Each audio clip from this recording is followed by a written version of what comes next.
Pleasure in jokes has seemed to us to arise from an economy in expenditure upon inhibition. The pleasure in the comic from an economy in expenditure upon ideation, in parentheses, upon cathexis. And the pleasure in humor from an economy in expenditure upon feeling. In all three modes of working our mental apparatus, the pleasure is derived from an economy. All three are agreed in representing methods of regaining from mental activity a pleasure which has in fact been lost through the development of that activity. For the euphoria which we endeavor to reach by these means is nothing other than the mood of a period of life in which we were accustomed to deal with our psychical work in general with a small expenditure of energy, the mood of our childhood, when we were ignorant of the comic, when we were incapable of jokes, and when we had no need of humor to make us feel happy in our life. The very roots of evil, of negativity and singularity, including the ultimate form of singularity, which is the whole state of things, a pure violence without option anymore. This is a typical violence of information.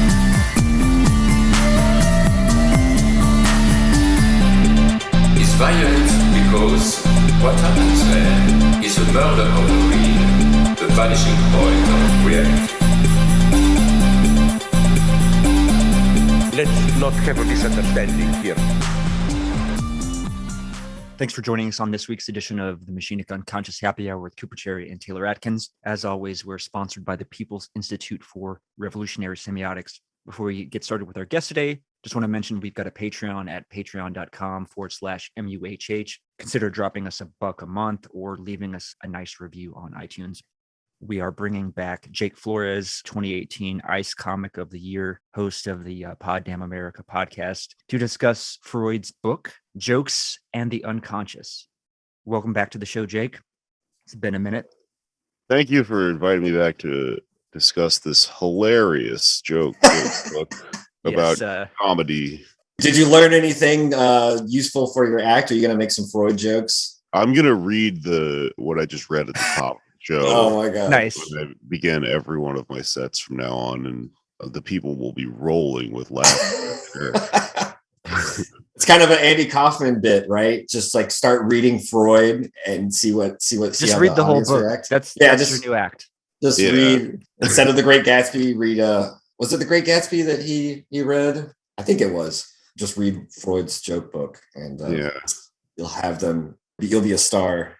This book is it's not even just this book. As a comic, when anyone tries to discuss comedy from like a technical standpoint like this, for some reason it's always like the most over the top, clinical and enraging and like weird and humorless thing imaginable. I don't know why it is. There's something almost antithetical about it, which is why it's cool that he tried to tackle it. Like I get what he's doing. You know, this book contains his specific version of that thing, which is like nails on a chalkboard to a comic. So it's fun to read. Like Taylor said in the pre-show, I think this is really like we bait and switched you with this being a book about jokes and the unconscious. It would be funny if I was like going into this thinking like this is going to be hilarious. And yeah, that'd be a good rib. 200 pages in, like, when's he going to tell a fucking joke? Yeah, waiting for the punchline in this. But it does seem like a bait and switch, you know, where it seems like it's trying to approach a more popular audience. I think he writes this. Is it 1905? I forgot the time period. I vaguely remember seeing 1908 off the top of my head. 1908. Okay, so in 1905, he had written a book that I find actually funnier called 3 Essays on Sexuality. He's usually hilarious. Yeah, I mean, Freud is one of those people that he's actually a good writer. I know this book doesn't show it. I think he's a good writer. He can be funny, I think maybe without even meaning to. Like when we did the case studies on Schreber and things like this, you know, he tries to talk about sensitive issues like being fucked by God in a way that is, as you said, clinical and dry, and somehow it's because of that disparity between the content and the form, despite him, Yeah. Well, that is pretty funny. I mean, I can see that contrast. And well, I'm almost saying, having read this book, I'm like, okay, I can almost see how he could see that contrast. Maybe you could make a Freudian case for that. I don't know. It was really interesting to read. I mean, like, I kind of went into it loathing it and then came out of it, going, I think actually he at least got near some things. And it was very interesting to like go under the hood and try to actually think about what this thing that I'm constantly trying to do in a writing sense is, because basic understanding with people in comedy is more that like we're all dealing with something that cannot be defined.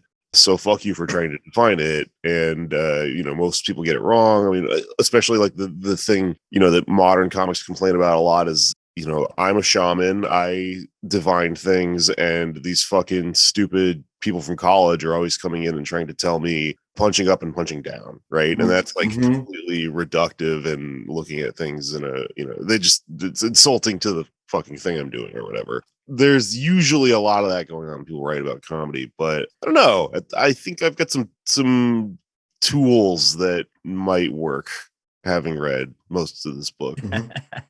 This also might be entirely antithetical to art. Like I might try to sit down and write a set this week and be like, okay, I'm good. What are my unexpressed wishes? Let's start there. And then like, yeah, exactly.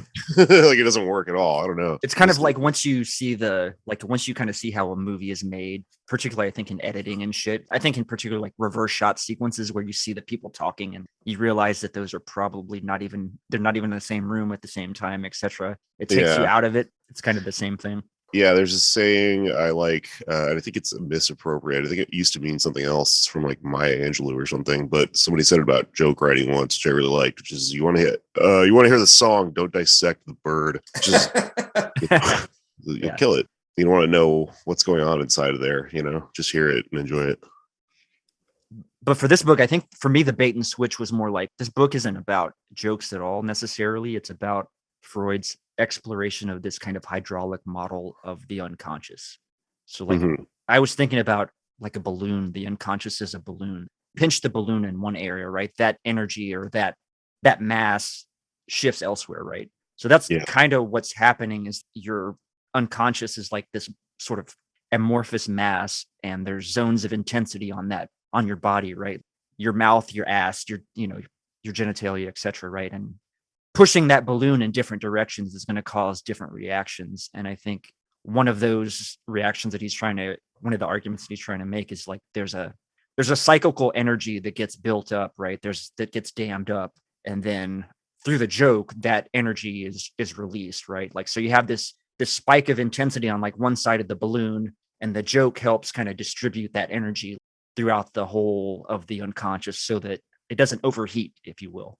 I like the balloon. I like the balloon metaphor. I've always thought of it as like a boiler, like a hot water heater or some shit. But I think the balloon is more imaginative. Just thinking of the building up of pressure and letting it off, because Freud even comes back to this thing. He mentions it very shortly in his writing on mourning and melancholia, when he and he brings it up too in the Rat Man, if you remember, Coop. But the point I was going to make is I'm one of those people like dealing with loss. I have to make jokes, and I think that like my sister is the exact opposite. She wants to cry and have a good cry, right. And I think that I come off as insensitive or cynical. I come off as kind of a bad joke about like us losing our father or something like that. And I wonder, I mean, how do you feel about this? I mean, there's a repression, right? Yeah. There's a repression in place, right? And that's the damming up of the cyclical energy. I mean, I don't know. I mean, Freud's model, I think, is too simplified, but it does have some resonance, right? It does illustrate something, I think, about how some aspects of how the unconscious can be impacted. And it's definitely like there's something to do with language and words. He very interestingly talks about like this libidinal investment in words themselves. And I was thinking about that too, as far as it's weird that we invest, you know what I mean? Like you just broke your toe, right? But like if you stub your toe, what's the first thing that you want to do? You want to like yell out, fuck, right? What's the mechanism behind that, right? That's kind of illustrating that hydraulic model or whatever. it feels like that balloon's gonna burst, right? So you yell something, and then that kind of releases the pressure. Yeah, I like the balloon model. I like the boiler. In my head, it was like a hydraulic engine, I guess. Mhm. Like Yeah, that too. Yeah. pistons. I was thinking about pistons a Yeah, lot, like right. firing and then like gas sort of coming out in the form of a laugh. But the thing you were describing about funerals, I'm a comic. If I'm somebody who's drawn to tell jokes, and like I can't stop telling jokes at a funeral. Yeah. And I've noticed it's definitely a defense mechanism. I'll be like rattling them off. I'll like have like a tear come down my face, but not be engaged currently in the act of grief. Like it'll hit me like a week later, but like the body is split in that way, and like the beating is split to where it's like, giving you the joke process to deal with the amount of, whatever this other thing is. It's like weird to like, look at yourself kind of externally and notice that stuff. But I totally have. And I noticed in this book, Freud, he does touch once or twice on like who is compelled to tell jokes. Like, because I was kind of looking for that in here. What's his theory of who a stand-up comedian? Yeah, I like that. Everybody has this, this or that theory, and a lot of them are just like, oh, comics are the most damaged people, and that's why they have this thing going on that I'm describing or whatever. His was that comics are exhibitionists. Yeah. Because it has to be sexual for Freud, right? At base, right? It has to be. What do you think about that? Is there a part of stand-up that's exhibitionism? Maybe you look at somebody like Louis C.K. and his whole thing. Oh God, that's all the nose. That might be the exception that proves the rule, though. So yeah, it's possible. I mean, there's like a thrill that you get out of it, and I think people don't understand that about comics. People often, attempt to motivate comics more altruistically, like when someone's writing about a comedian and they try to explain, why this person did this thing for so many years. It's usually, they love to make people laugh. And in my experience, not really the case. I don't give a fuck about people. It's, we're thrill seekers, right? There is something you get from being on stage, and it's addictive because it's high risk, high reward. Like usually you bomb, but then like when you kill, marron, it's the best fucking thing in the world, right? So there might be something to his theory on that angle of it, but it also definitely is like the other thing. I don't know, but it's complicated because there are exceptions to the rule. You do find yourself walking around and going, every comic is damaged, we're all dark, and then you meet somebody who's hilarious who's like, I'm not like that at all, and they end up fucks up your whole thing, right? Well, so like I wonder, like someone like Jim Gaffigan, he's got 5 kids, he tells more or less pretty innocuous jokes. Yeah. Is he also like dark, in the back of his head, and he's just projecting forward an image of I heard he killed a guy. I never heard that. I was fucking around. No, I think that's Jerry Seinfeld. Actually. Yeah. I don't know. I mean, well, with squeaky clean guys, like they're complicated because they put forward that idea of like I'm a fucked up person, but then like I can't remember the name of them off the top of my head. But well, then you have Bill Cosby, right? Because Bill Cosby always did clean comedy and turns out to be a fucking sadist. So I don't trust any of them because usually turn out to be like that. I'm like actually serious. Like I know I'm joking, but I honestly there's a famous one that turned out to be a pedophile in the UK. I can't remember off the top of my head his name. It seems to be like a cover most of the time, and then ironically the people that are more human usually will show you their ugliness a little bit, and the lesson there seems to be like everybody just has ugliness. I don't really even know if that maps. I don't know. I always thought about it like Bob Saget, being on Full House, and the character he played was Family Guy or whatever, but his stand-up was, as you said, it's just, I don't know if it's some of the raunchiest, but it was dirty jokes and things like that, totally different persona than what one would assume. I never really watched it growing up, but my sister did. And I remember it was years later, I think it was watching Half Baked, I'm like, hey, that's interesting, right? Bob Saget has a little cameo. Is he the one that says that you ever suck dick for coke? Yeah, that's him, yeah. Well, I think what that tells you about him is like, he's a filthy comic. Like that's who he was. And then I think he just got the job. Exactly. House and stuff, and then had to play it. It was ironic. Yeah. But he's a person who would like, he didn't put forth the clean Bob Saget character as a way of hiding anything. The person he'll show you when he's free to do so is the filthy comic, which then, what happens? He dies and you hear nothing but good things about him. So right. Yeah. I mean, kind of proves what the tendency of, I don't prove it, but it's 1 point in my corner or whatever. Who knows? We're keeping score here. I am trying to figure this shit out. Although I think it is kind of interesting though to think about, I guess comics that don't cuss or whatever in their act. Usually it's like your uncle or your dad or somebody that's like, somebody who can make me laugh without cussing. Like, now that's really impressive. And in a way, like if you're looking at Freud's model of this repression, that kind of has some currency, but I don't think it's the full story. So I don't know. That's kind of like a shitty devil's advocate comment, but there's a way you can't. I just wonder what you guys think about that. I real quick in this context, not like overall, like this is not my joke theory, but I'm just kind of curious. I think there's a way that you can rely as a crutch on too much, curse words, and you deaden them. So there has to be kind of a balance. I mean, would you agree with that, Jake? Yeah, I mean, I think that if we're looking at, especially with Freud's model of what jokes do here, is that, he sort of describes them as like thought processes, which you sort of short circuit and like jump ahead a normal, an amount of circuitry that you would normally take X amount of time to cross, but you get there quicker with something else. And like, because the power of curse words is simply that they're taboo. They shock the thought process you're having at any given moment, especially when you're young and they are taboo. And so there is a point to which you could argue that they're uncreative because you always have this thing at hand that you can simply do this with no matter what you're saying, because it is kind of just the joke in itself, which is why the argument would be that to accomplish this with normal words is simply what's more creative. That being said, now you're in a philosophical argument, which is, do I care? I mean, I got the outcome. I love using these because they, they do this thing, right? And they do probably deaden over time. And, but that just raises all these interesting questions about like, well, do I try to keep my palate pure or do I evolve? Because like personally for me, I love curse words and say them all the fucking time, didn't even do that consciously just now when I said that. And like, well, all this has caused for me is my sense of humor to evolve and become more creative simply because they don't work, because they've deadened in this way. So like a lot of people who are very filthy, probably end up trying to come up with more creative ways to jump the short circuit, if that's what's happening.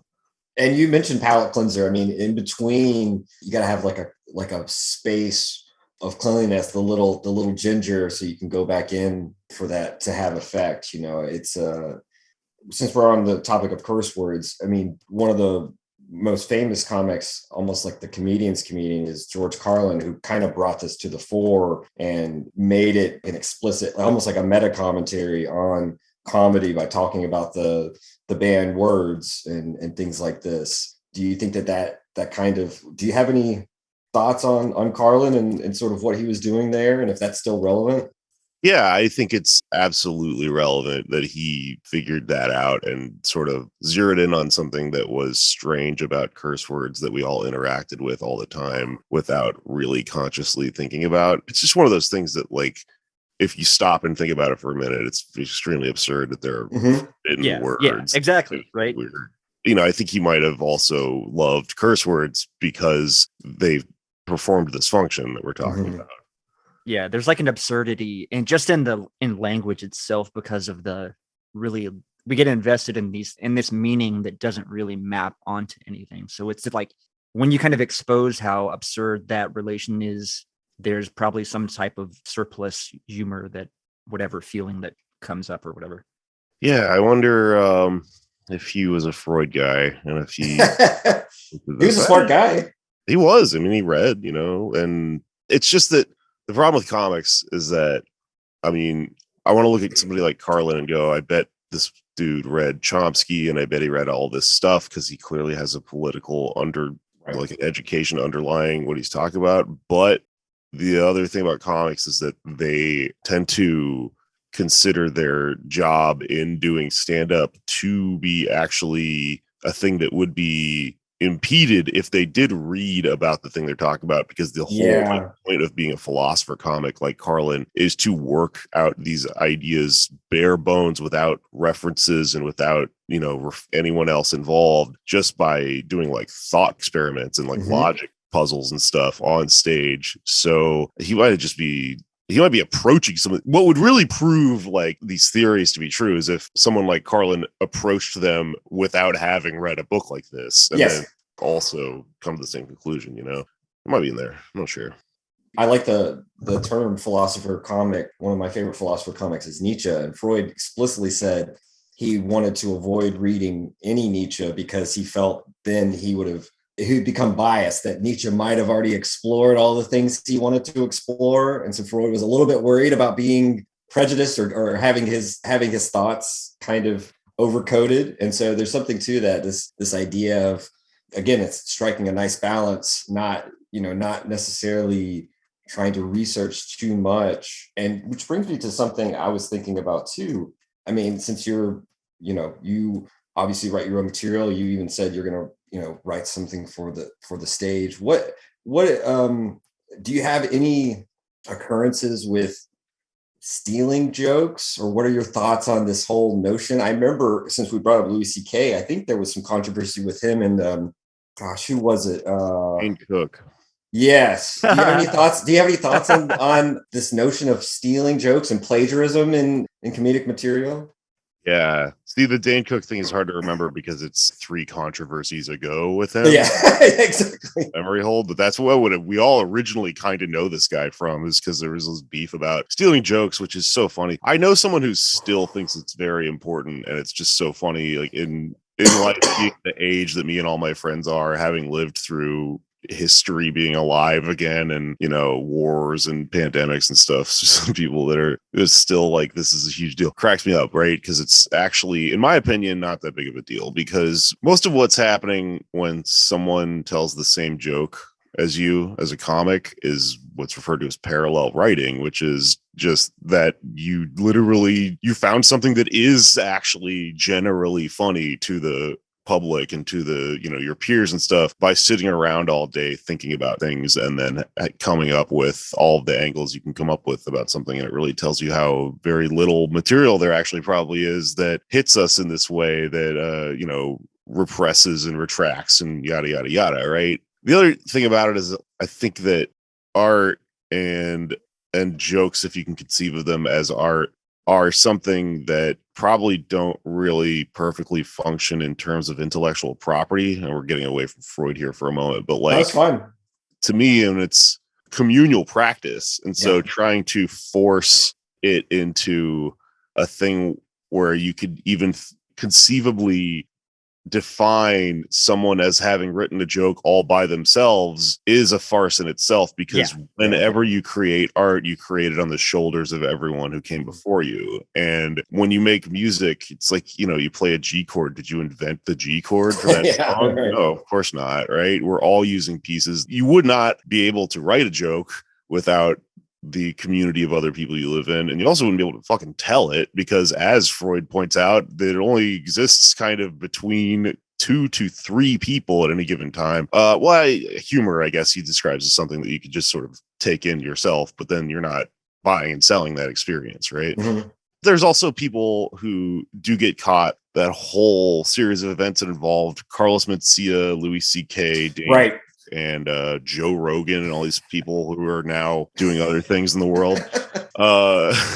Back then, I mean, they did sort of expose a few people for having sort of probably deliberately picked up jokes. Right. And that is a thing that comics do, I think, especially given that, like I said, they're motivated by the thrill, not the actual experience of sharing joy in the world. It's very thrilling to tell jokes and have them kill. So people are tempted in stand-up to take a joke that they know works, probably something that makes them laugh, and then just take it and do karaoke with it, essentially. Just tell it as if it was theirs and then get the laugh. And that only happens probably because we're dealing with this art form as a commodity in itself, because like jokes do work like that in real life. You do just tell jokes that you heard, you repeat them. It's a good time. It's fun to tell them. But specifically when we're dealing with capitalism and this idea that they are intellectual property and that they belong to the person who told it first. And also it's theft if you do that and then charge money for it. Right. It raises all these problems that, in my opinion, are unsolvable in this situation until we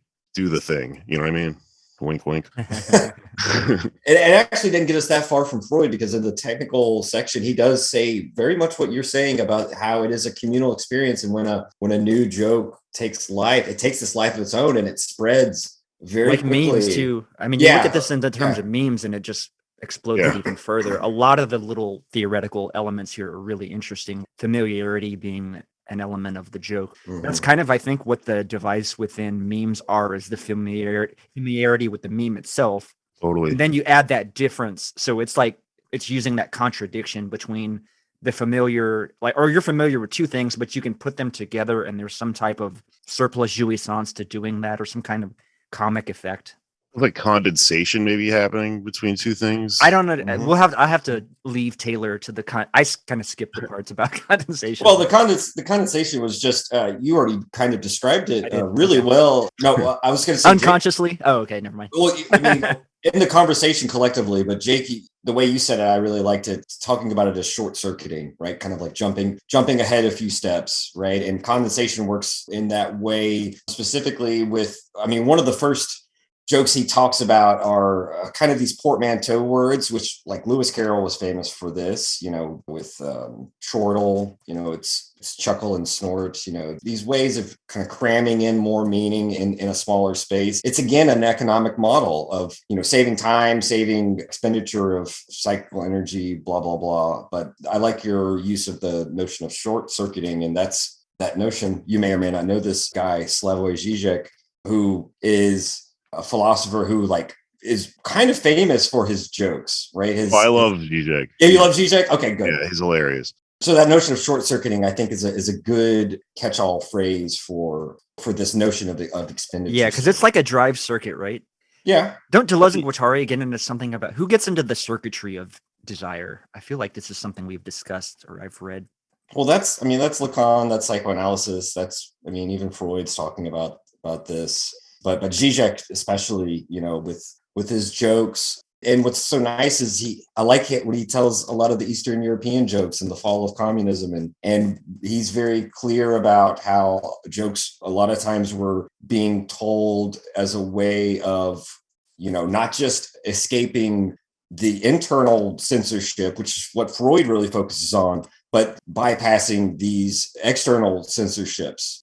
Right. That's a good point, because whether internal or external, it's masking something. And you do see jokes throughout history that serve to mask something for like a social external reason like that. That's just reminding me of a story somebody told me recently about their friends who are all Colombian working in like a warehouse or something. And they were getting in trouble for using the homophobic slur, but they were using it on each other, joking around. But another employee complained, that person was actually offended. And so they switched it to saying it in Spanish, and then the boss figured it out, and they switched it 3 or 4 more times. And then they eventually are all dying laughing, calling each other like a doorknob or something like innocuous or whatever. But they all understood what they were saying, and that's like that's an interesting look at form and content, right? Yeah. And inside-outside groups, right? Yeah. That's one way to distribute the circuit in a way that it can go beneath the vigilance of the censor. And when Freud's talking about internal censors, and he hasn't yet come up with the idea of the superego, at least by name, but he's definitely thinking of it very much so in this book when he's talking about this kind of way of bypassing criticism, whether it be internal or with those whom we're sharing the joke.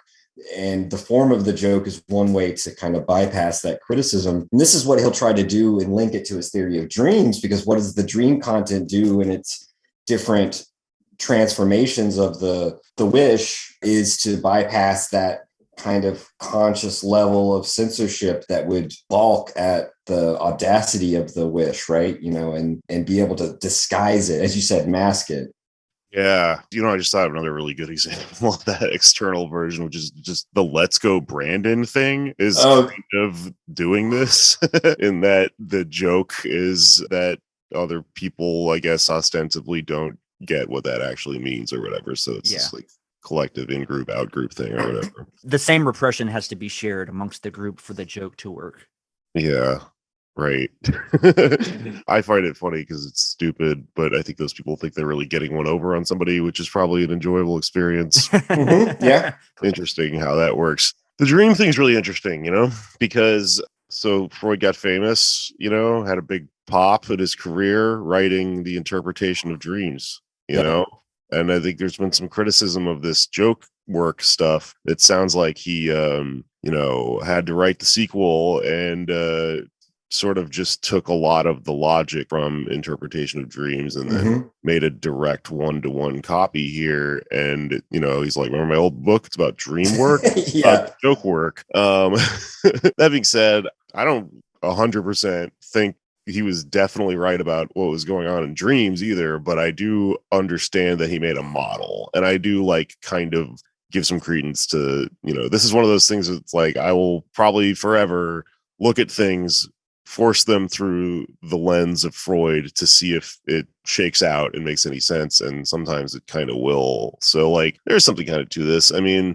it's conveniently similar, but I guess that's because his theory of everything is sort of, that this is how the unconscious speaks to the conscious. And it is interesting how close it works. So the condensation thing, I mean, that, in a dream, that's, you need to get past the censor, which is the thing that, is protecting you from confronting an image that would be too abrasive. So instead of showing you your dad's dick and your mom's pussy, well, that's not how condensing works. Condensing is when the two things are combined into one thing, which is also, I guess I'm just retreading it to keep explaining the no, it's good. Listening, but the short circuit thing I was describing, you can almost see the way the space works in condensing. If there's some reason that I don't want to think about this one thing, so the way that my brain condenses these two objects into each other to mask the true meaning of it ends up taking a bowling ball and a fucking gun or something and then turning into a gun bowling ball, and then but you can on paper see these two things overlapping creates more negative space around them, which is the space that is traversed in the short circuit, or that turns to steam and gets fired out of the piston or whatever. And that's pleasure, right? That experience is the pleasure you get from, I guess in the dream it's something else, or in the dream model it's something else. But he's saying when you do this with a joke, that's why you have this instant moment of oh, I've got a feeling, that's going to come out of me, and that's a laugh or whatever. And I was reading this and I was like, man, this is when I started to kind of turn, is because he kept identifying a feeling that is totally real. The feeling right before you either laugh or you're as a comic, you're sitting around and you go, oh my God, I got it. I got to reach for my notepad. I just caught one. I always think of it as catching something, something that occurs in the moment. And then you're most people would let this thing diffuse forever away. But my job is I'm a fucking Pokemon trainer and I have to catch it and bring it to a thing. So I gotta take this moment before the feeling of extreme novelty leaves me. Right. And that kind of maps. I mean, it kind of, sometimes with the condensation thing, that feeling of, crossing two things and then getting pleasure out of it. Almost the same way you would get pleasure out of a mnemonic device. Oh, I thought of a really funny way to remember, all of the, things on a periodic table I'm trying to remember or whatever. Right.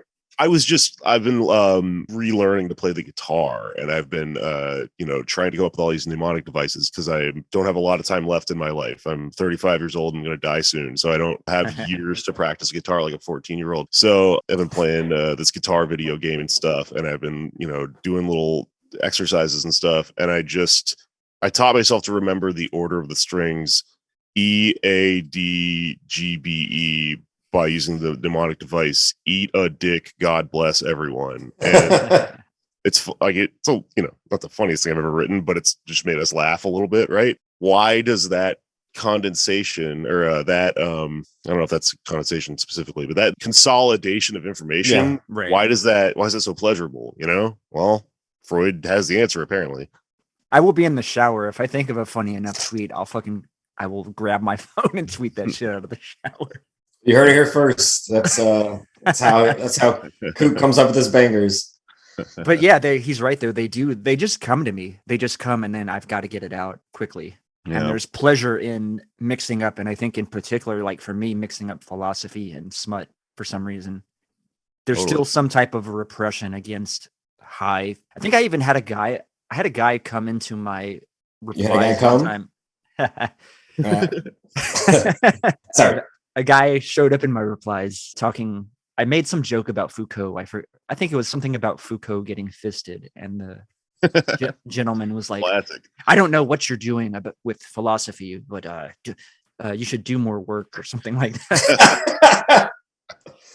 Oh yeah, that rule. And was this one of the guys you said, "Sir, this is a shit post" or something? No, like this? I didn't even reply to this person because like you don't even know who you're fucking with. Like at this point, right? Like I fucking live philosophy, dude. You should do the fucking work, motherfucker. And laugh. I wasn't gonna touch grass. I wasn't gonna, bring that. It's just not how that's not how my Twitter presence is, man. I'm about the jouissance for everyone.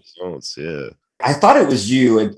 You had a shit post and somebody took it way too seriously, which happens on Twitter all the time. Happens on Twitter all the time. Yeah, people taking themselves way too seriously, as though philosophy can't be humorous or fun. Exactly. Right. And I swear it was you, or maybe I'm just remembering this because we're talking. But you kind of said like, "Sir, this is a shit post," and it's like, "Sir, this is an Arby's," or Wendy's, whatever. It was just. We need more of that. We need more levity. If you show up in my replies mad, that's on you, dog. That's right. The uptight, repressed figures they work in this model, right? I mean, they're the people that the jokes sort of like use as targets or work against or something. I mean, in order for this thing that Freud's describing to work, people have to have repressions. Sometimes I'm thinking about what he's saying and I'm thinking, I don't know if Freud holds up because like people my age seem to be free of these repressions and yet we still have dreams and jokes and stuff like that. But, I also might be dealing with a limited sample of people, which isn't representative of most people. And then also you do see these repressed people still walking around in the world. And like, as a comic, they're in the audience, right? So I've got to meet them where that repression is like liminal, Is that like playing the room? Do you start to feel out in a set kind of? I mean, do you have like a set that you're going to like go through no matter what, or do you start to feel a vibe in the audience? Can you say anything about that? Yeah, absolutely. I mean, the best comics know that you play the room, and I think like a lot of comics get frustrated because it is easier to just do a set that you've got worked out and assume that it's going to copy and paste and work everywhere. And like, with like what's going on right now with the massive nexus of information that we're all sort of working through, the thing where comics are getting mad about getting canceled, I always tell them like, that's part of playing the room. Like, you got to understand about me is that honestly, I'm a far more filthy person in my sense of humor than you'll probably ever know, unless you come see me on a Friday night late show, because that's the only time that the room is really like acceptable, because everything is online now, there's like 10,000 people that listen to my podcast. I don't really punch that hard on it. It's just kind of goofy. And I go, here's what we can get away with every time we do it. And that's for a reason, because like you do have to sit there and calibrate. And like in a live stand-up show, I've got like a list. Everyone has their own method. There's no like real tried and true method. But for me, it's like I got like a list I'm working off of, and I'll actively sort of make notes and go like, not gonna do that joke because over there. Or like, it's almost like fucking Star Wars or something. You have like a heads up display going, you're kind of like running numbers and going, this joke is going to piss that person off, but it's going to make 20 people laugh harder. Yeah. Fuck that person. But then I have to kind of get them back and stuff. And that's the true art form. I mean, the truth about stand-up is that it's this stuff, but basically formed into this performance where my favorite quote about it anybody ever said is the audience is the instrument. You're just sitting up there, they're the keyboard, you're just thinking about all this stuff and really trying to touch that liminal edge enough everywhere within a randomized group of people every time you do it. So you have to think about all that shit. And if a guy walks in with a fucking top hat and a monocle and he's super repressed, I'm going to just have to figure out how to meet him where he's at, You were joking about earlier about, people talking about comedians being shamans, but I think this does map a little bit onto these practices of the chief and shit that we've looked at in Anti-Oedipus, and the way that sort of the chief's role was to more so to mitigate conflicts within the tribe. What's one of the best methods to getting people to mitigate that conflict is to make them laugh, right? Yeah. So I think there is a certain element of this shamanistic chiefdom. That's probably how that social practice evolves over time, and then it becomes, as once capitalism, it just accelerates in a whole different direction, but it's like sort of evolving out of these different social processes or what have you that even predate civilization, so to speak, Also, when I think about how Freud relates to writing jokes and like the shaman thing and everything, I think about the surrealists a lot because they came in the wake of Freud and sort of took this newly proposed overt sort of way of looking at plumbing the depths of the unconscious and actively took a role in it. Whereas, they probably even would argue everyone else was taking a passive swing at this. And right. Creativity does come from the unconscious, but they were doing stuff that someone like David Lynch does where like, you ask him what his movie's about and he goes, I have no idea. Exactly. That's not how you write a movie. And like with writing jokes, a lot of times you find that's true. If you sit down with a piece of paper and you write jokes on top of it, you'll be staring at that piece of paper for like hours because that's not how it works. Or if you are like on assignment and you're like, I have to write a joke about Ukraine or something, it's like way more difficult because you're like trying to intentionally do it. Whereas the surrealists, would have told you that, look at what Freud's describing here. It's this thing that kind of comes off as a byproduct of stuff that's like stirring within you, and you just sort of have to catch it passively, I like that idea of, I think Coop and I talked about this a few weeks ago, but it's kind of like consciousness can get in the way. I use the example of being up at bat waiting for a pitch. If you just relax but focus on the pitch, that's one thing. But if you're thinking actively of like, okay, how's my stance? If you're overthinking it, my swing needs to be, whatever. If you don't have that muscle memory to rely on and you're in your head, it's not going to work. You're going to strike out every time. I had this issue more with pitching. It'd be like, okay. If I was thinking about throwing a strike, couldn't fucking do it. Yeah. If I was in my head thinking about throwing the fucking ball, like I couldn't fucking throw a strike. You're going to throw it in the dirt. Yeah. The backstop, whatever, for real. Like literally, like this actually happened to me. I would be like, I just can't do it.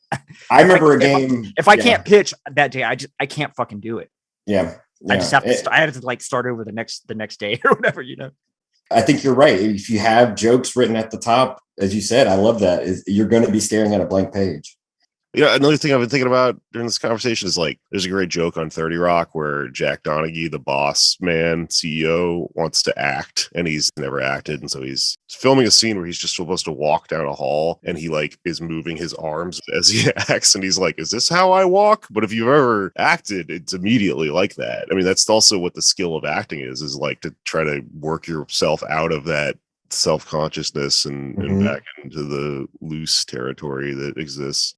I mean, I guess that's one of the perks of method acting is you're living this life so that when you're in the scene, you're at the moment where you're no longer imitating. It's no longer about imitation or like, can I be recognized as this? You're sort of already in the life mode of, I'm not an actor or even interested in method acting, but some of my favorite actors like Val Kilmer or Dennis Hoffman, have taken on the method, as they say, and you can see some of the results, but you can also see some negative results. Like I believe, was it Heath Ledger? Was he also kind of method acting with the Joker, or was that just a coincidence? Hard to say.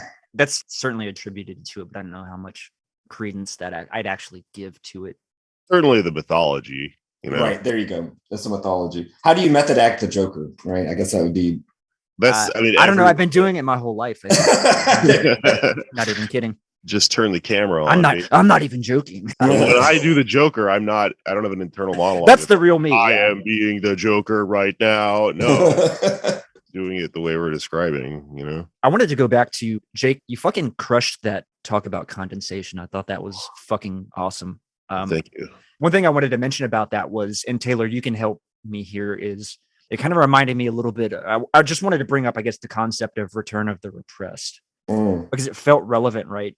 In terms of psychoanalysis, I get return of the repressed is Lacan specifically, right? Or Well, it's actually Freud. It's just Freud. Okay, it's Freud. He first comes up with it in he first really kind of starts coming up with an interpretation of dreams when he kind of talks about these revenants that were kind of haunted by, and they kind of return. Lacan says that the repressed is the return of the repressed. Go ahead and figure that out. But I mean, in his model, I think it makes sense in the sense in which, just to stick with Freud for a second, for Freud, repression comes both from the unconscious and the conscious, and it meets. So there's a repression pushing down to keep the unconscious from coming up, but there's also this forepression. It's almost like they're repelling each other and keeping a balance. And it's once that balance is, as to use your phrase, short-circuited, or there's a way of lifting, there is enormous amount of energy saved, because for Freud, he thinks about it this way: repression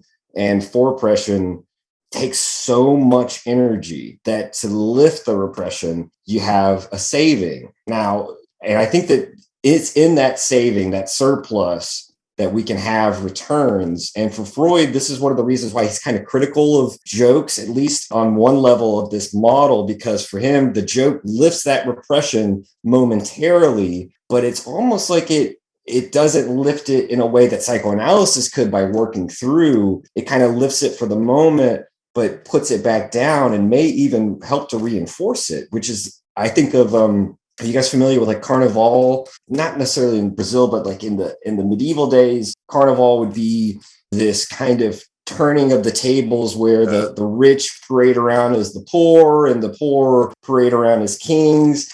And Bakhtin goes through this and he's like, this is a way of lifting these repressions, but it actually reinforces these distinctions even more so, because what happens the next day, everyone goes back to their roles and they know their fucking role, and they know those roles can't be changed and that they're fated. It's like the wheel of destiny.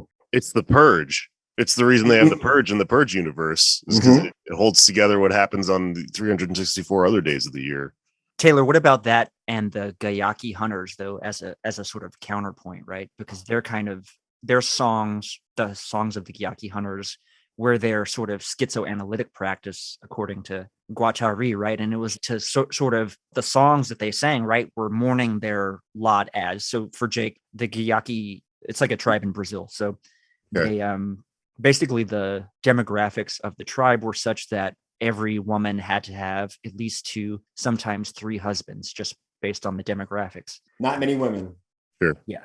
A more abundance of males than females, etc. So yeah, there was like doubled or tripled up husbands and wives, etc. So there's a lot of resentment that builds up in those cases, and they would sing these songs to sort of, I guess, release. The men would go off together in the night and kind of each sing their own song, kind of hyping themselves up. And it was a way, both as a group, but also individually, to just kind of vent their lot, as Coop is talking about. And it's like venting, but at the same time, it kind of reinforces or restates the very fact that this is how things have to be, because of there's 2 things that can happen. First, there would be internal strife, because there would be many men who wouldn't have wives. So you don't want that. Or those men could band up and pretty much become an adverse tribe, a raiding party, something like that. So to keep the balance, you had women taking on usually more than one husband. This kind of reminds me of is like when cops dance, or like yes. When masks were first a thing in 2020, and then you started to see like cute masks and stuff. Yes. Some people would react to that as like, that was actually the really scary part, because that meant that you knew they were here for good, because this is a way of coping with this thing. Ooh, that's good. Yeah. Nice. Yeah, it's also that Pepsi commercial that really went down very badly. I Oh, know, yeah. again, memory holes, but it was one of the Kardashians, the younger one. I don't know their names, but Kendall Jenner, I think, was. yeah, you guys remember the Pepsi commercial, but for the audience, it is kind of like the cops dancing because there's this protest. Yeah, she like hands the Pepsi She hands a Pepsi to the cop, and it's supposed to, be this way of making political protests somehow socially acceptable by the repressive forces of the police squad, and that belied the very real reality of the violence imposed upon. This was particularly, I suppose, maybe this wasn't at the height of Black Lives Matter, but this is definitely during. It was fairly, yeah, within that realm for sure. So it's a very just tone deaf, to use that phrase, type of commercial, trying to capitalize off of and making light, maybe not making fun, but definitely making light, whitewashing, let's say, of the reality on the ground.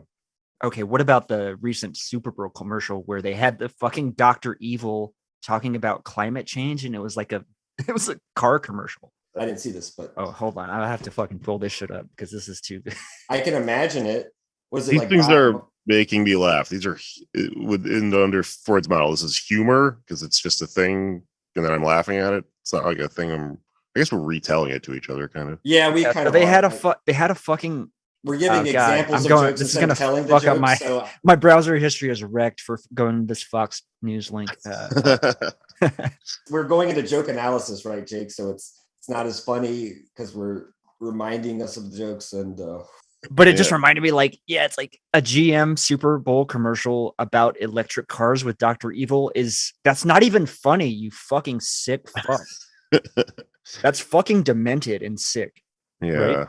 Who is this? Who's going to buy a car because of that, though? I mean, like ultra spectacular Super Bowl level commercials are also kind of draped in this, kind of irony, the stuff that David Foster Wallace talked about being like very postmodern. There is kind of this understanding, like something like the Dr. Evil commercial. I think, I could be wrong, but I think what's going on there is that the people who made the commercial know that we're going to talk about the commercial, not that we're simply going to enjoy it. That we're going to be like, gotcha. That makes sense. They make money if everyone in America makes fun of the commercial and goes, whoa, geez, what the hell, And it's right, starting a controversy. Yeah, that makes sense. Okay. Yeah, and that becomes like a kind of market and a form of humor in itself too. Like you set up something for then the audience to laugh at and feel autonomous in a sense, as if they are smarter than the thing. You secretly set up a situation where you cause them to laugh. So, I don't know. It's fucking bizarre how that can work. It's like the Tom Hardy meme. That's bait, basically. Yeah, that's bait. Yeah. I was thinking about this too, as far as the Gyaki hunters, because of also this discussion of how you don't laugh at your own joke reminded me of the Gyaki hunters not eating their own kill, the prohibition of incest as well, as kind of an interesting thing. And how this now, I don't think that this necessarily always is the case, but you need this third person Freud talks about to create this humorous triangle. It seems like you can laugh at your own joke, but you can't be the first one to laugh at your own joke, right? I mean, that might kill the joke. And Baudrillard kind of says, if you're the first one to laugh at your own joke, you kind of destroy the social collective sharing that the joke is meant to be a part of. I think Freud is correct to differentiate between what are the three things: humor, the comic, right, and jokes, because you do laugh at your own jokes sometimes. Mm-hmm. When I'm writing something, especially when it's novel and it occurs to me, I'll laugh at it and then I'll write it down and go, this would work as a joke. If I'm shifting this thing in from humor to a joke, I think, in this way of looking at it, and go, this then turns into what he describes in the joke situation as a thing that tragically, you lose a lot of the gas on the thing on your end of the experience when you tell the joke. But what you're lacking now on that end of the equation, you're gaining a surplus of on the other end of the equation. Yeah. Because person who's hearing it is hearing it with extreme novelty, and they're hearing it, like you grabbed it and you have control over it. You harnessed it. That's the word I was looking for. Like you're hearing it harnessed in a certain way. So I think that is probably how you would square that circle, because it is confusing, because you want to say, well, if he's right about this, then you never laugh at anything. But I think it's because when you're laughing at it, it's taking in a different register. Yeah. Yeah. You can't tickle yourself. That is something that you might think about when looking at this. That's a good point. The feeling of physical, like whatever the fuck is happening, being tickled by. I don't know what that is, but like it definitely has something to do with novelty or something, because it has surprise. Yeah. Yeah. You can't surprise yourself unless you have memento shit going on or something. Or you're on a lot of edibles. Yeah. You're right. There are fucking people who might get high enough to go, fuck you, Freud. You don't tell me what I can and can't do, and accomplish some of these things, but I don't know what's going on there. I think it's also funny sometimes, like you'll hear a comic laugh at their own joke, and that makes you laugh too. Yeah. Some comics can get away with that shit, but I remember Family Guy making fun of what's his name. He does the late night show now. Jimmy Kimmel. SNL. Oh, yeah, no, not Jimmy Kimmel. Jimmy fucking F. Fallon. Yeah, Fallon. The Fallon would laugh at too many Jimmys. What the fuck? Well, Fallon would laugh at the skits during the skits and kind of take you out of it. Like I'm thinking of the cowbell skit with Christopher Walken. Yeah, with Christopher Walken, and Fallon's just there laughing, and he's more or less.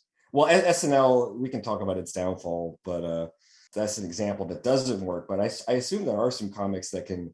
Yeah, no, I'll give you an example. Well, yeah, you can't like laugh at someone if they're like cracking up at their own joke, but it's like that goofy little, you know what I mean? That kind of like, Jake knows what I'm talking about. Like, kind of like laugh at you. It's not like a full on laugh, but it's kind of like, No, this is interesting because it happens in a lot of different ways. Sometimes it works, sometimes it doesn't. Something I've noticed is you can tell somebody in real life is bailing on a joke that they're telling when they start laughing at it and no one else is. This is like, I always feel really cruel when I notice this, because they're not comedians. It's just some lady in an office or whatever. People do this all the time because they're reaching for this device. But it does work. Like a good example of it is Dave Chappelle. Comics all make fun of how Dave Chappelle, like there's like an inside joke in stand-up about how he does this thing where he takes the microphone and he bangs it on his knee and he like slaps his knee with it. That's when he's broadcasting that this is the punchline to the joke. It kind of sounds like cheating, but it is like a device and it does work. And like Cosby also was like a master of this. It's always funny because every comedian is a canceled monster to bring anyone up, whatever. But like Cosby would do this thing where he would tell stories sitting down and he would pull the microphone away from his face while he was talking so that he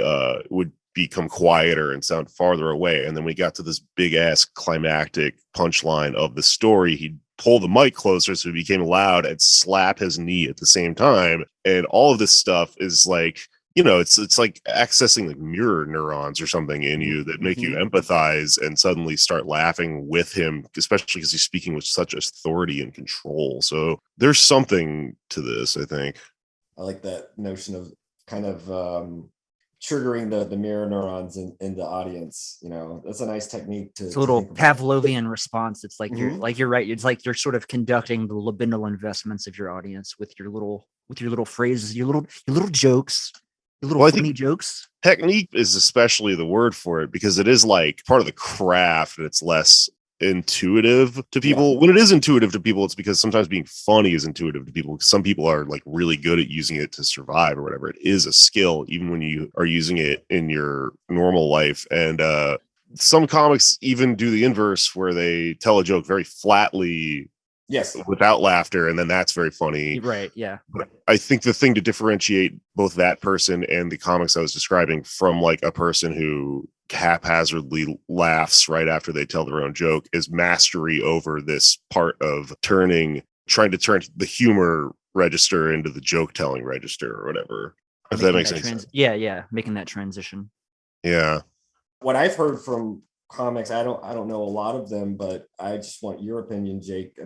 Is it part of the initiation process is you're going to bomb a lot before you start to build up that confidence and those battle scars, Stage presence, yeah. Yeah, absolutely. Stand up is a fusion of writing and performance. So if you're a poster, you're a writer, I think. That's like where your head's at. Learning to perform is where you're going to probably have to crash and burn a million times. And the only people that ever seem to circumvent this truth about something like stand-up are people who are trained performers in another area, and they piss off comedians when they arrive on the scene because it seems to disprove this rule and then cause us all to question ourselves. And did I just bomb for 100 times because I'm not funny? But usually the person didn't bomb their first time doing stand-up because they're an actor or like they did improv or something like that. Like whenever Will Smith did stand-up, right?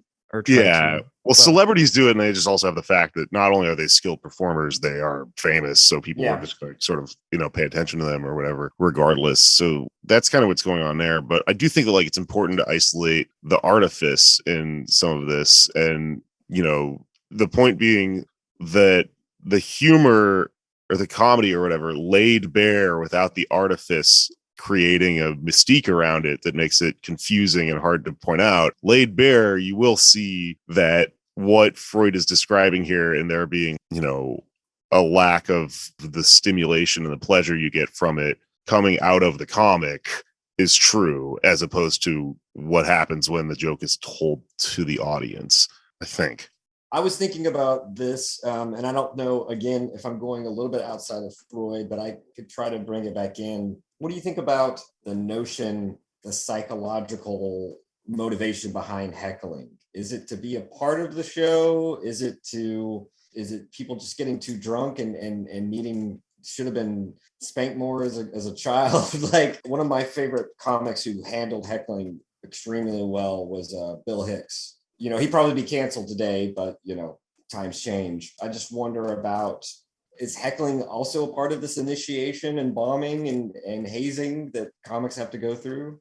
I mean, it's a thing you'll encounter eventually if you do stand up. So in that sense, it's hazing, but it's not as though it happens more the first time you're there. I think you're probably onto the right track when you said it's that people want to be part of the show. What's happening in performance a lot of the time is an illusion, What you're doing when you do stand up, the reason it works is it's sort of boiled down this thing about performance in general, which is that there's an inherent deception, which is the lie is, I didn't write all this stuff. I'm saying it all right now off the top of my head. Everyone knows that isn't true, but when you engage in a performance that's done well enough, you suspend your disbelief for a moment and you're able to follow and pretend that the person is saying all this stuff as they say it. And same thing goes for TV. Like I don't smoke weed anymore because it just started giving me panic attacks, and I think it hits me way too hard. But it did get me super high when I smoked it, and I remember having this experience a lot of the times where I would try to watch TV and I wouldn't be able to watch Seinfeld and go, "This is Jerry and Kramer and they're at the diner." I'd be like, "These are actors," and it would to lay it bare in a way that was extremely unpleasurable. Yes. And but it made me think about what it is to make a TV show.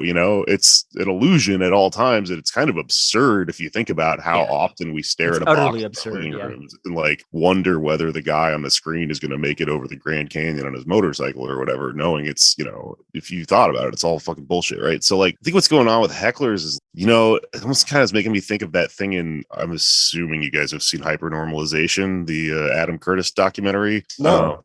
Really? Oh, do you know Adam Curtis?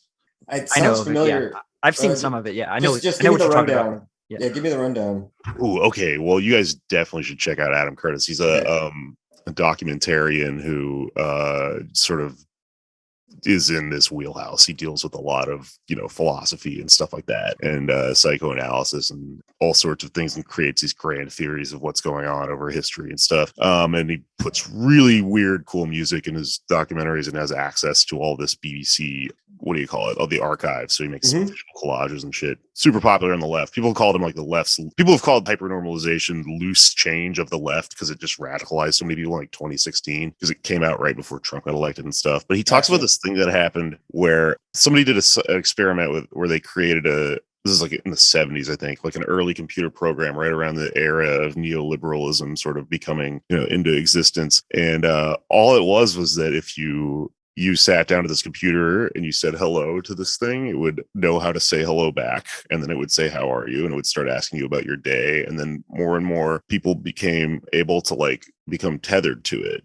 And it's artificial, but people would sit there in the experiment and open up to this thing and become addicted to it. And it's so dark to look at now because it makes us think about our phones that we stare at all day and have this artificial relationship with, especially over things like Twitter, where you sort of are being rewarded for saying things and, getting these little dopamine hits and stuff like that. But I think with the heckler, you got somebody, especially because they're, loosey goosey, they're lowering their inhibitions, drinking and stuff. I think that they're letting themselves engage in the show in that way, even though if they really thought about it, they would realize this is like an absurd thing to do. Is cringe. Yes. Yeah. Because it's a facsimile of it. It's a one-sided conversation. And I think hecklers decide to resist the impulse, or to not resist the impulse, to give in to the impulse to make it a two-sided conversation. Right.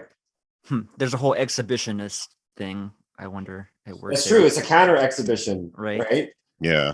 Yeah. I mean, it's like touching the stripper, Yeah, there you go. Right. Exactly. Getting that you're not supposed to do that. Yeah, you're breaking that fourth wall. And but you're right. This, some of the best ways I've seen hecklers dealt with is this: I'm having this one-sided conversation.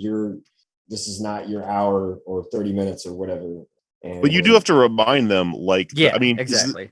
I'm not using this as a joke, but like what a stripper is doing is a fantasy of, the fantasy is this woman, the really fantasy of seduction, lap, right. And like is really interested in me, and it can work so well that a person gets lost in it and thinks, because they're high and stuff and they're having a time, like that this is really happening. And like the bouncer or whatever is the same as the comic jolting you out of it and going, you got too into it there for a second. This is artifice. You have to fucking stop, Yeah.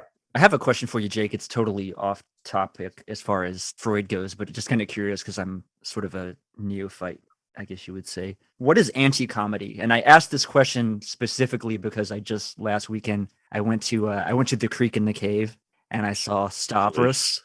By the way, they had a $12, what was it? Fucking Delta 8 joint, but you could only smoke it outside. It was something like $15. Yeah, I definitely posted. I posted the menu from it because I thought it was pretty funny. I was like doing research. Yeah. Anti-comedy. That's a really good question. I'm not sure if it's because like I've just noticed Stav, he didn't really do. I mean, I guess, and I've seen you too, and I'm trying to think. Your set I remember less because it's been further back. Mm-hmm. But it feels like there's less, I guess, setup punchline type shit, and it's more like storytelling. Although there are both, you can do different, and you can do them both at the same time, I'm sure. But I don't know.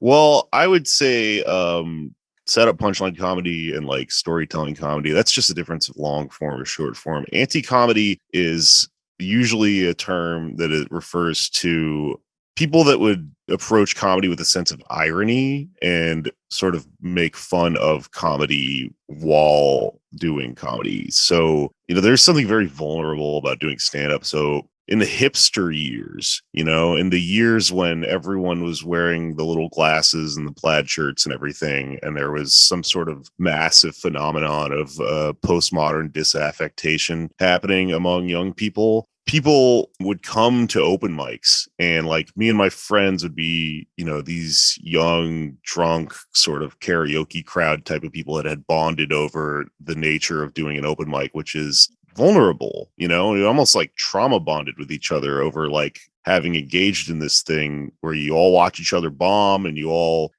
share too much and stuff like that. And then we would always get really annoyed because somebody would come in and do an open mic set as a joke. Basically, you could tell that they, among their friends, had sort of egged some person on into going and doing a joke, and then they were going to film it and put it on YouTube or whatever. But the thing that was always annoying was that they would not engage with us sincerely. It would be some person who would stand on stage and tell like bad jokes on purpose. This is right. All the time. What do you call what is the joke where I'm a fun guy, like a guy who's a mushroom or whatever the fuck, afraid not, like puns, like cliche type shit.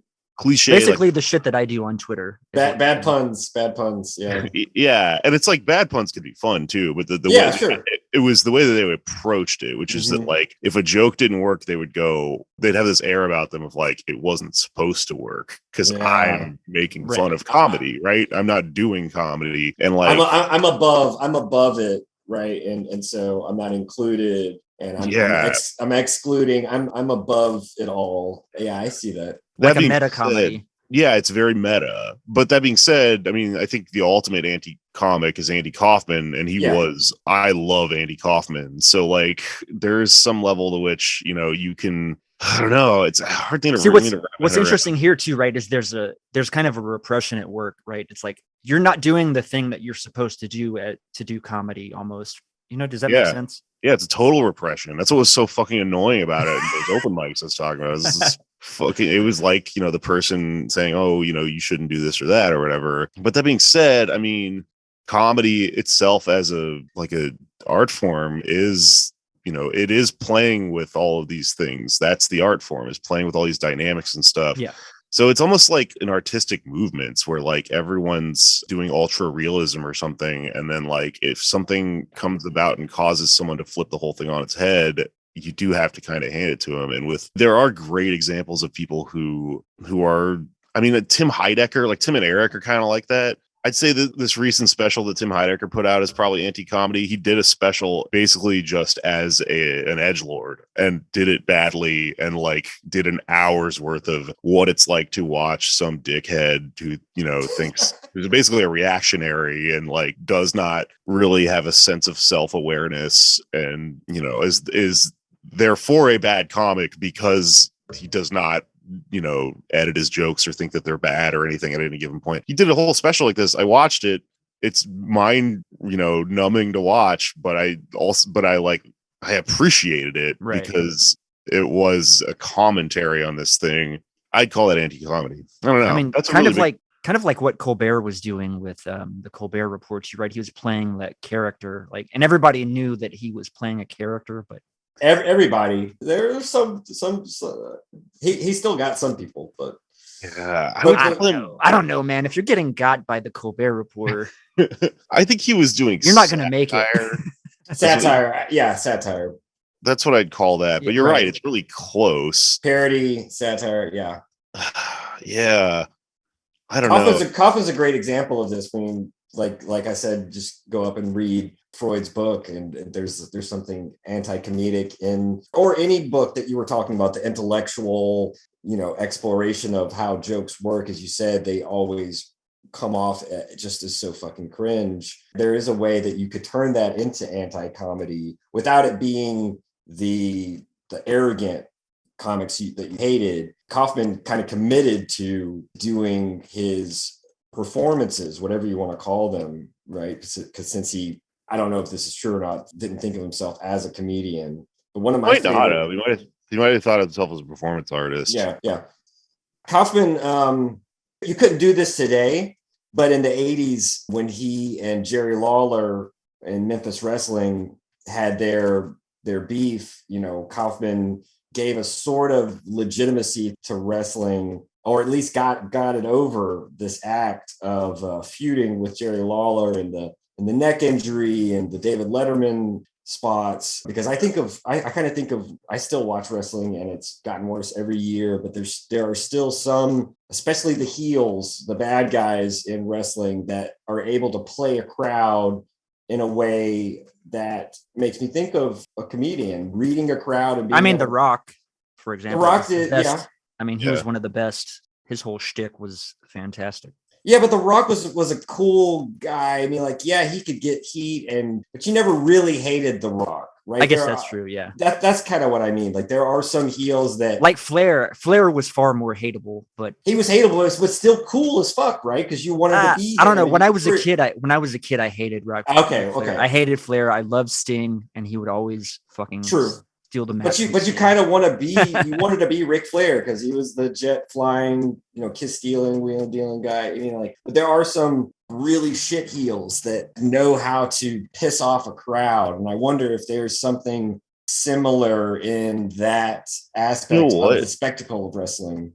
I think that we might have figured something out here. I'm spitballing here, Yeah. but I think this might be a good definition of anti-comedy, which is, okay, so, Freud talks about the third person a lot, right? What's going on in joke telling a lot of times is I'm the joke teller, I'm telling it to a second person, and then there's a third person who's sort of like watching this whole thing happen and getting the byproduct effect of like the spectacle, right? Watching the whole thing. You see this a lot in online culture. Somebody pointed out like Reddit and stuff and like podcast culture recently that there's like all of the people that are fans of like podcasts and posters and stuff like that are kind of taking on like a Renfield sort of character. I yell at everyone on Twitter and I get yelled back at and stuff, right? Most of the guys that come after me, I'll say like, well, you suck and you aren't a good comic. And they'll go, that's not the point of what I'm saying, because they're there to speak on behalf of another person, right? There's this weird third position people are taking and going, I'm just here to cheer on this other person. This is very much like pro wrestling, right? So they're watching. Meme. Yeah, it's the Apu meme. Yeah. So they're watching us, hit each other back and forth and going, I approve of this or whatever, right? Well, so in most joke telling in this way, it's me or the person I'm fighting hitting each other and then having our sideline audience cheer, very much like a wrestling match. Yeah. They're Good call. supporting of what we're doing. But what Andy Kaufman is doing very much involves the third person, but it's inverted, right? Andy Kaufman sets up a situation where he's going to tell a joke supposedly to a second person, and then he does the most obnoxious thing of all time, and it sucks and it's horrible and it subverts our expectations about what's supposed to be happening, because on paper he's bombing, but the whole thing's hilarious because it's designed for the third person who's the only person who understands that it's bombing on purpose, right? So it's like a wink between the first person and the third person. The second person gets cut out of it, which is like, who cares? Yeah, it's short circuiting that second person. Yeah, right. Yeah. So it's an inside joke, but it's inside out, so to speak. Yeah, and I mean, I think that there's probably a reason that sort of humor had such a rise in the culture of our generation, because we had these forums and stuff like that people didn't used to have. We had this way of hanging around on the internet all day and talking about things after the fact that, look at someone like Andy Kaufman. It's like he was able to do this sort of thing without all that technology. That's like a huge feat. But for us, it's like, literally every day of my life is just group chats and, looking at things from this point of view. So I think it's a reason that, it's probably the reason he speaks to me, because I'm somebody who like noticed this way of doing things. And then there's this great person who like did it, and made history with it. I don't know. This is a famous example here, Coop, of the kettle, of the three excuses for borrowing the kettle. This is one of the most famous Freud jokes. Should I read this so people know what the fuck we're talking about? Read it. It'll be recalled that the borrower, when he was questioned, replied firstly that he had, this is all, I guess, in the context of someone who's borrowed a kettle. Basically sets up an absurd situation that it makes no sense. It's nonsense. It will be recalled that the borrower, when he was questioned, replied firstly that he had not borrowed a kettle at all. Secondly, that it had a hole in it already when he borrowed it. And thirdly, that he had given it back undamaged and without a hole. This mutual canceling out by several thoughts, each of which is in itself valid, is precisely what does not occur in the unconscious. The whole reason I even included this in the notes is because it reminded me of, I think, the Rat Man, right? The Rat Man was one of Freud's cases. He basically developed this whole circular story about how he was supposed to give this person money. And it was very similar to the circular nature. Like, it was a total nonsense story. Like, there was no solution for which this person would actually get paid. And this was part of like the Rat Man's whole pathology or neurotic situation that he was going through, which is the only reason I included this. I vaguely remember the Rat Man.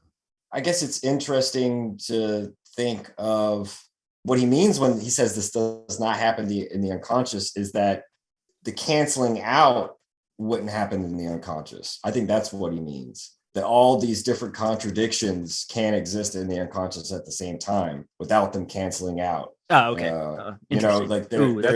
That's interesting in terms of Deleuze and Guattari, but I won't. Well, it's just that the unconscious doesn't recognize negation, doesn't recognize death, and this is one of the reasons why, when I said earlier about cracking jokes at a funeral, And Jake, you were very perceptive when you were like, that's one way of managing grief. That's one way of dealing with it. That I think I'm not saying it's rare, but it sometimes comes off as inappropriate when Freud kind of says each person deals with their grief and their mourning in different ways. It's not always to do this collective crying.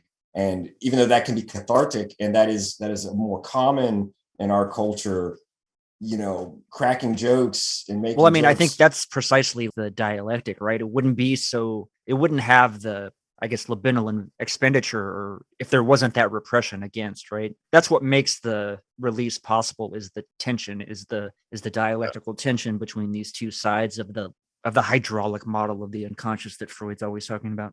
Yeah, and it wouldn't actually be as effective if the majority weren't crying. If the majority were cracking jokes, Then crying. Crying would have more libidinal. It's hard to say. It's hard to say. Well, you think about it in terms of words, right? There's no reason why we should specifically have libidinal investment towards a word like fuck or cum or shit, right? So it's kind of the same thing. I feel. I've been thinking about this a lot lately because of every week in comedy there is this, but there was recently a person getting called out who's white for saying the N-word, right? Rogan had to apologize for saying the N-word and stuff. And there's all these failing philosophical arguments you'll hear in defense of him, which is, basically if you're a fan of a comic like that, you'll say, well, it wasn't racist because their intentions weren't racist and yada, yada, yada. And it's like, pretty much move the goalposts a million times in defense of this person. But what's always so fascinating about these people to me is that they seem to be insisting upon a situation in which you as a comedian should be able to do these taboo things that you define yourself by being a transgressor, but you should be able to do them 100% of the time without there ever being consequence. That's kind of the world that a comedian wants to live in, which is absurd, because if there was a 100% rate of success with everybody would be doing it. Yeah. Well, it wouldn't be a joke. Like, it wouldn't be funny, I guess right? The whole point of the joke is that it's like a risk, right? So I think that they're like not seeing this dialectic thing you're talking about, where like it doesn't work unless it's edgy, right? It's not edgy unless it's risk of failure. So it seems to me that as a comic, the only way that makes sense to engage in stuff like that is to accept the failure when it happens. But that doesn't really seem to work either. So this is one of those things where I'm like, this is just capitalism needs to just not exist because this doesn't work. This job doesn't really make sense. Now, it's interesting. We were talking about condensation and jokes, and I was thinking about your podcast name. It condenses at least one or two jokes, right? Pod Damn America. Yeah. I'm not sure if listeners remember the whole controversy when Obama was running for office the first time, but he had associations with a certain preacher who was taken out of context. Jeremiah Wright. That's hilarious that you say that, because doesn't Pod Damn still have the Jeremiah Wright opening? Yeah, that's a reference to him. Yeah, which is hilarious that you brought that up. The coincidence is too fucking good. But it also is punning off of Pod Save America, right? Which is kind of a liberal. Okay. Yeah, it's like that's a condensation, right?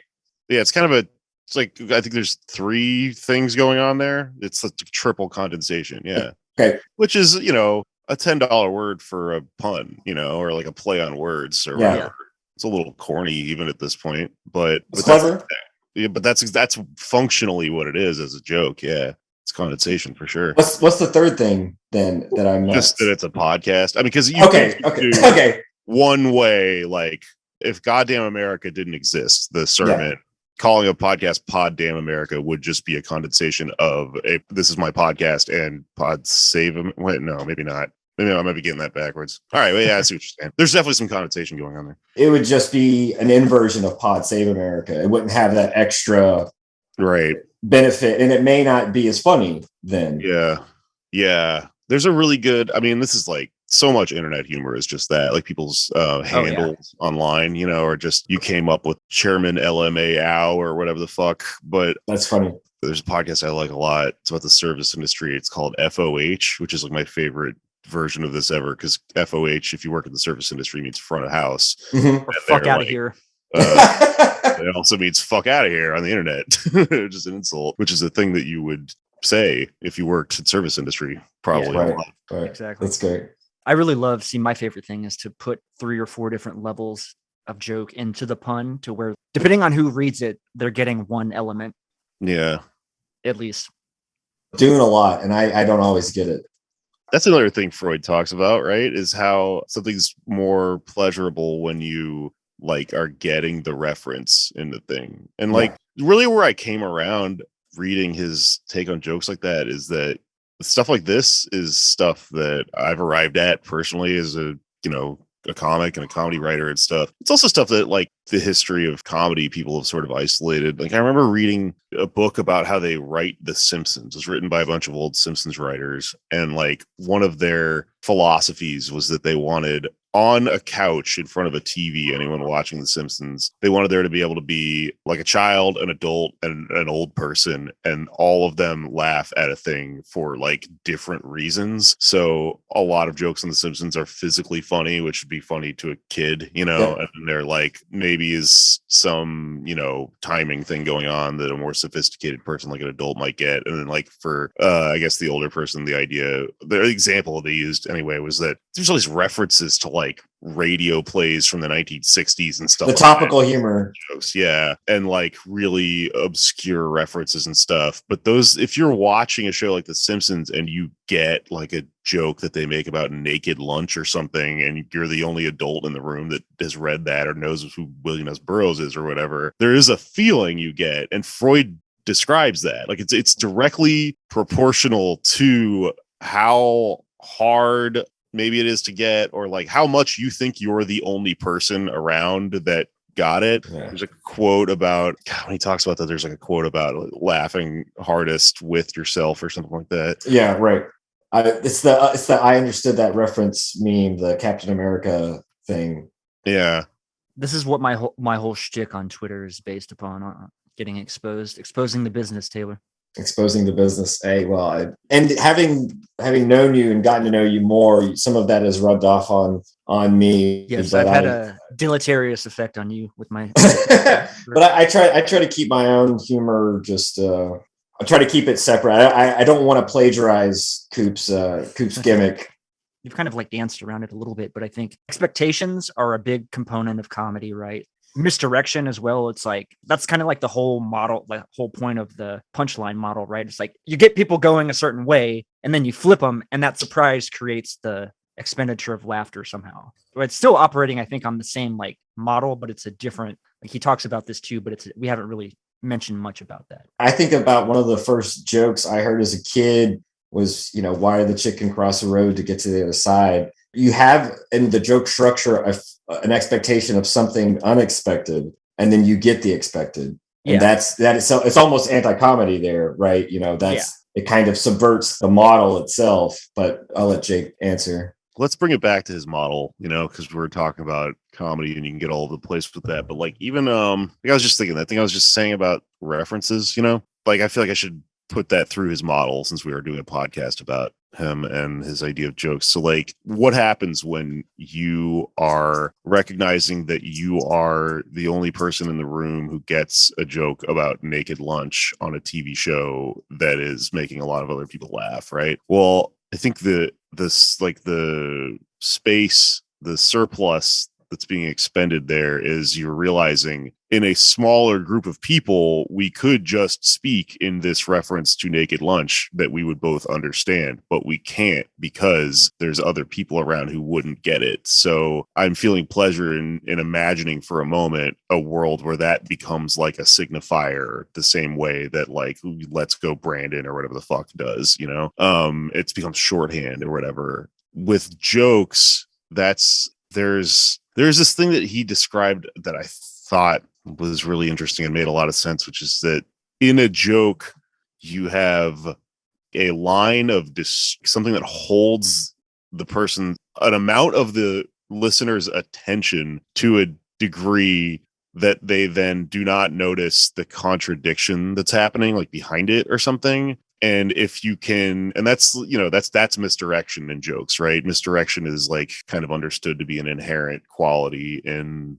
a lot of, straight old-timey setup punchline jokes or whatever. You have this very visceral feeling you can almost describe of you're being led left and then snapping back right or whatever. Mhm.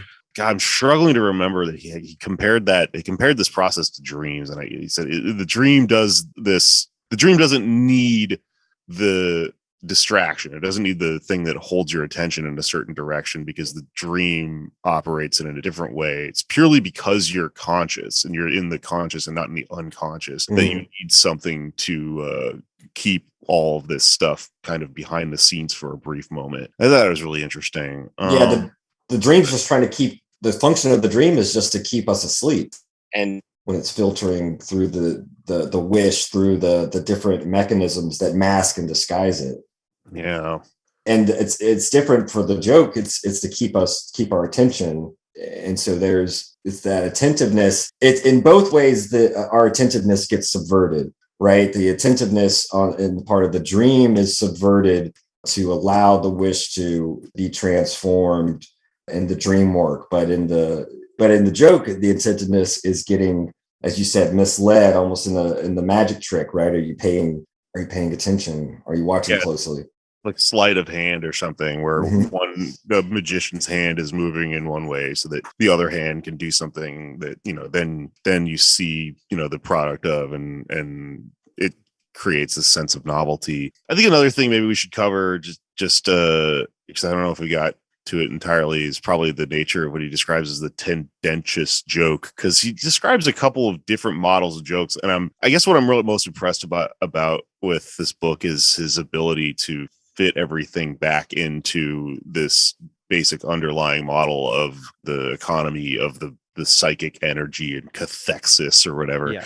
Libidinal economics, we call it. Yeah. I think that he probably was onto something with tendentious jokes, which I guess is a way of saying transgressive jokes in comedy shorthand, edgelord shit or dirty comedy or like edgy, whatever. Something that's really interesting to me about The Edge in general is that it has a few different modes. So like cursing is interesting. Did you know when they originally wrote the script for Deadwood, the TV show about the Old West, that they originally wrote it in the curse words that were like of the time, of the era and place of Deadwood, which is a real place where cowboys shot each other and stuff. And the first script was bad because there are two types of curse words in, what do you call it? Linguistics, I think, whatever the studying of this types of words from this way is. Most curse words are scatological, but some of them are blasphemous, right? Hell, damn, all this stuff that's funny to us now to hear, like, how's that edgy, right? Well, at the time and place of Deadwood, the worst thing you could call somebody was like a heathen. So like the show sucked. They said that everyone on the show sounded like Yosemite Sam. And then they changed it famously and made this show great by switching anachronistically to scatological curse words. So now you've got this great main character, if you've never seen the show, Al Swearingen. The thing everyone knows about him is that he calls everyone cocksucker, and it's like awesome, right? That's really interesting. But that's related. I brought that up for a reason. So like what he's saying about tendentious jokes is that anything that occupies, one of these spaces like scatological or blasphemous or whatever, that the person is capable, that a person can be capable of making taboo in their own mind. In dream work, we do this masking to make it able to be, slipped past the censor and visible in a dream. In joking, we're consciously doing this because we have things, like shit and piss and cum, and also, I guess, for some people who really have Jesus in their brain, the fires of hell, all of these things too far if you were to just say them to somebody. So your mind has come up with this way of plumbing it out of the unconscious into the conscious world, almost like a Trojan horse or something, by like slipping it through, through this thing we're describing, whether it be, using the distraction or the misdirection or like condensation or whatever. But like explaining this a lot to try to map out what it is, because I do find this to be kind of true. I mean, everybody made fun of this comic a couple weeks ago, Whitney Cummings, because she was defending Rogan for the N-word thing or whatever. And she proposed this model pretty crudely, but it's still a model, which is that she described the comic's job as guiding you through a spooky mental haunted house, as she put it, or whatever. Okay.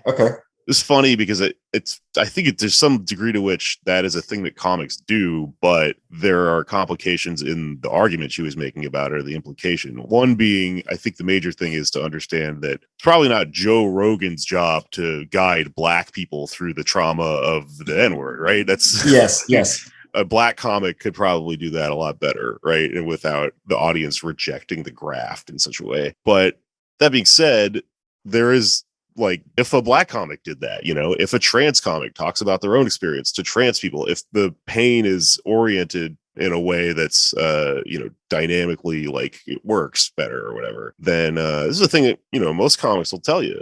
We're damaged people, we're hurt people, and we make medicine because we experience pain more than anybody else, so we understand it. And so, like, this tendentious thing he's describing, I mean, I think that's really what is at play with specifically comics that obsess with the edge. And it is well-meaning, but it's just such a volatile fucking thing that most people don't have a mastery over it, and it slips out of their hands and fucking hits the wrong people all the time. And that's where all the controversy in the comedy world of, like, today comes from. But I gotta say, more than anything, I think I really agree with Freud on this point.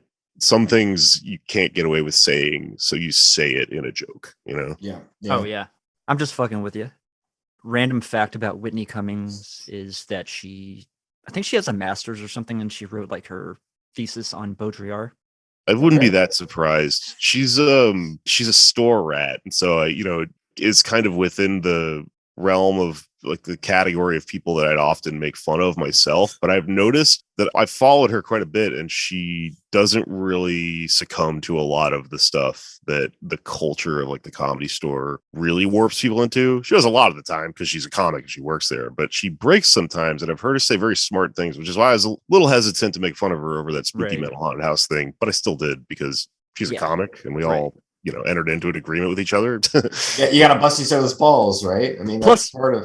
Plus, it was probably more about her friendship with Rogan than, like, her actual concern about anything, like, related to comedy, I think, in my opinion. But whatever. Yeah, I think so too. She probably knows it wasn't quite apt. Yeah. Or maybe she doesn't. Maybe it's an unconscious, right? There you go. Maybe her name Cummings is a condensation of cum.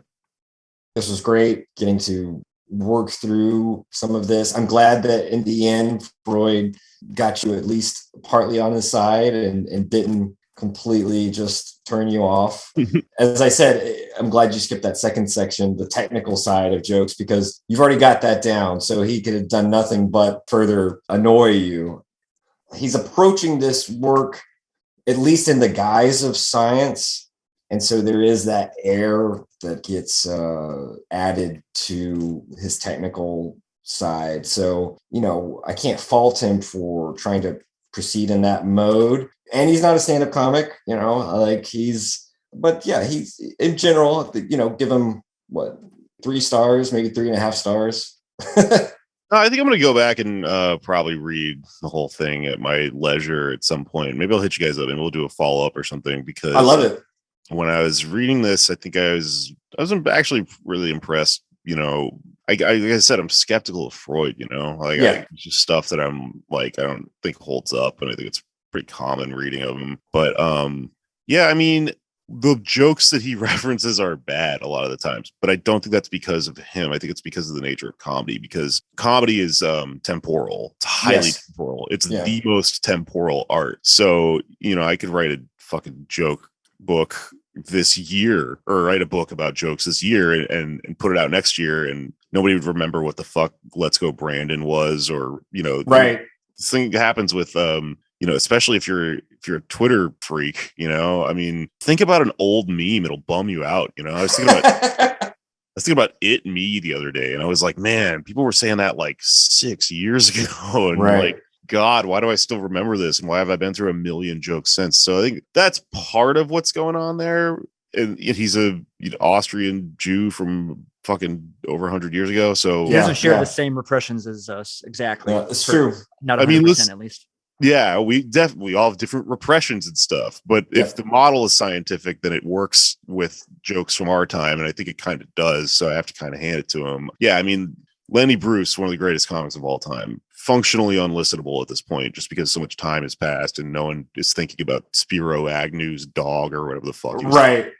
So like that's part of it. But I don't know. I think I wasn't that big of a skeptic. I mean, like, I'm curious now to read chapter 2 because at the very least, this is all something to think about. And I think there's stuff that we didn't even get to, there's stuff like that he talked about. I can't remember what his term for it, but I'm thinking in sociological terms, I'm thinking in-group, out-group stuff. Yes. Yeah. Certain jokes work on that function. And you could even get into like anthropological arguments there about amount of people that tend to group together and how, there seem to be taboos about if you're in one tribe, people from another one and stuff like that. And that's why there's this tradition of racist jokes in humanity and stuff like that.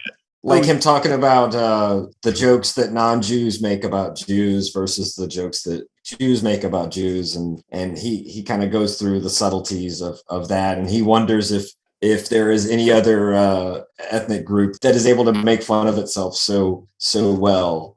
I thought that was interesting. The other problem, and Coop, I'll let you finish. The other problem, I think, in some of the jokes, it's not just the temporal thing, but the fact that so many of them, the translator has to go out of his way in order to let us know how the joke is working in the Austrian German that Freud is immersed in. So if we were an Austrian, we still might be able to get more. Even today, if we had fluent German, we still might be able to get a lot more today than we would if we have to read these footnotes. Right, that's just an extra barrier for us to be able to gain access. Yeah, I was just thinking about this, and I'm probably 5 or 6 years older than both of you. But when I was a kid, this was like in the 90s. I don't know if you guys ever experienced this, but it would be a thing to where, like, remember like your mama jokes, but it'd also be like a thing where we called it ranking on people. So like we would get into like a rap battle kind of situation, but it was with insults, your mama jokes and shit like that. And it was kind of like this. It was like this competition-y type thing in like middle school, who could like destroy the other person. Yeah. I did that when I was a kid. Like more savagely, I guess. Yeah. We call it cut downs at my school. I don't know why. I remember, have you guys seen The Exorcist?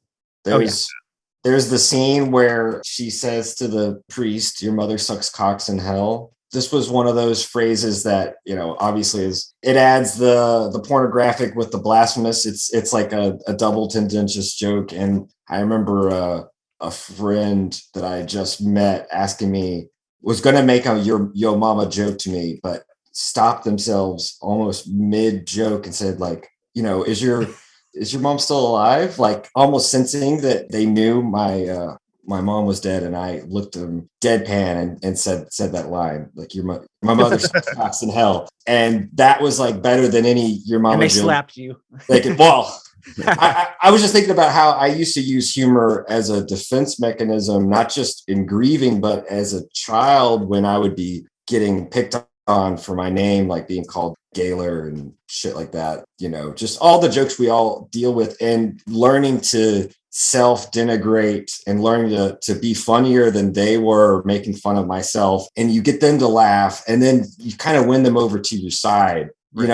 I'm sure we've all dealt with that situation. Some afternoon special shit right there. Yeah. I mean, that's like a total real thing, though. That's something you hear in comedy circles all the time. Everybody's freaking WTF interview, they'll talk about, I was a fat kid, and I decided to, if I was the person who made fun of myself first, then no one else really could. And that totally is a function of comedy. And I think it's why there's this cliche about so many, sordid, cynical, sad sacks doing it and stuff. That was illustrated really well on Game of Thrones, I think. Yes. The early episode or chapter, depending on what we're talking about, the book or the show. Tyrion, he comes to Bran, who's newly crippled, and he tells him that you need to take the thing that's different about you and wear it like armor, and that way no one can hurt you. He's describing what it is to be a funny person, and same thing, you know. And Yeah. Tyrion was very funny, so it made sense. Yeah. Maybe a good stopping point. To me, what I took most from the reading was more so what I think is interesting, I guess, is the libidinal economics of it related to repression, expenditure, jouissance, surplus, thinking of the unconscious as that balloon where you sort of press one area and then that displaced energy. Another thing we didn't say much about was displacement, because that's kind of part of this too, is displacing things in the unconscious and that contributing to the humor, like standing in for something else, etc. Yeah, well, I mean, I think I touched on this a little bit earlier, but like the thing that's hanging over all of this is really interesting and makes it impossible to disprove Freud is no one can explain what laughter is. It's anomalous to humans, you know. It is a thing that it's just one of those things living in the year 2022. What fucking year is it? I think that's right. Yeah, I literally forgot for a second. It's 2022. You know, you kind of marvel at the fact that there's this thing no one can explain yet. I don't know if I'm fully on board with, to the extent of just belief, that my mind is an economical space full of psychical energy that, you know, gets squeezed around like a freaking balloon or like a, you know, the air in a musical instrument or something like that and comes out in various ways. That is a pretty bananas metaphor for something that holds all this together. But as a metaphor, it does flows, baby, flows of energy.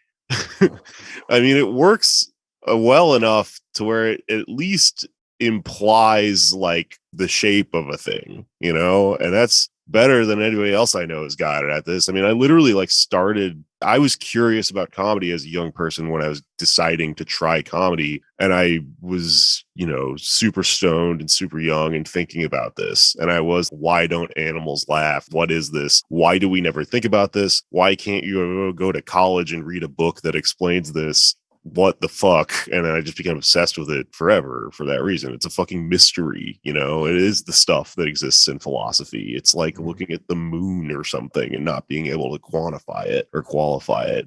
Yeah, this is great. I'm going to think about this forever. I'll probably read the rest of this book. I know that one of the classical philosophical definitions of the human, you know, if you exclude anomalies like the hyena, which isn't their laugh is its own kind of cry, the human being defined as the only animal that can laugh. And I think in modern times, even Sartre flirted with this, talking about the only animal that can laugh at itself, because that is, I think, one of the things we've come to is part of being able to laugh and being able to navigate our repressions is being able to make fun of ourselves, right? And being able to laugh at ourselves. And if you can't do that, then how are you going to laugh at someone else? At least without hypocrisy, which we are all guilty of at some point, but you know what I mean. Jake, I'm going to put this out on March 7th, so like next Monday. I don't know if you have anything that you want to pitch as far as dates or podcasts or whatever. Please feel free. Oh yeah, if you're in New York, my monthly show Meat Space is happening on the 15th at the Gutter, which is in Williamsburg. And other than that, just want to plug my podcast, Pod Damn America, that we discuss. It's like a politics show with comedians, and it's, you know, we're leftists and whatnot. My other show is called Why You Mad. It's a little bit more of this sort of stuff mixed up with some pop culture, philosophy, and stuff like that. I do with an anthropologist. She's very smart. And then if you are, I imagine where your listeners probably are at, which is down in Texas, I'm going on tour for some reason with the band Eve 6 from the 90s and another great band called We Are the Union, which is a ska band. We're playing the Mohawk in Austin to kick off this tour, and then we're going all everywhere else from there. And it's all when is that show, Jake? Because I'll definitely go. I'll come. That's on the 19th of April. Yeah.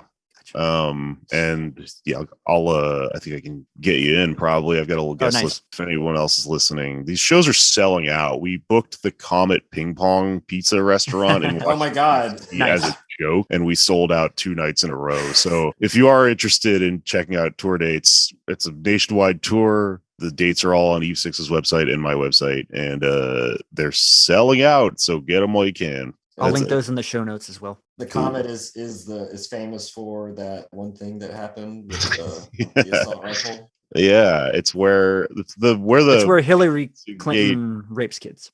Yes. Right, that's what it's famous for. Or eats babies, one of those, maybe both. Siphons adrenochrome. Adrenochrome, yeah. They're okay. In the basement. That really exists, right? Yeah, that's what we're playing.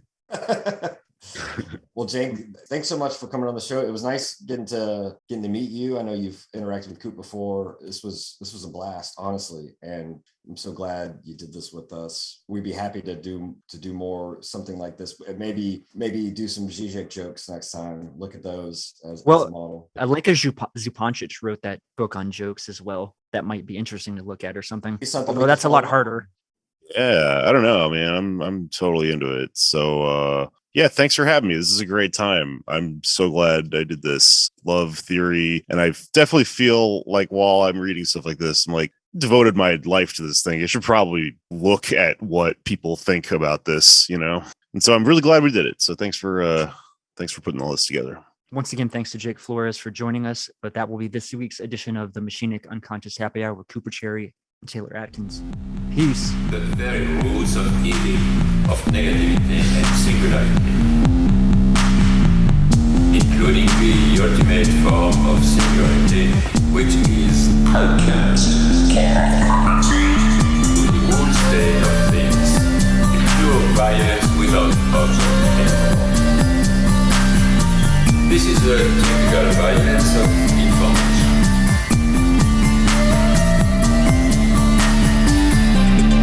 It's violent because what happens there is a murder of the real, the vanishing point of reality. Let's not have a misunderstanding here.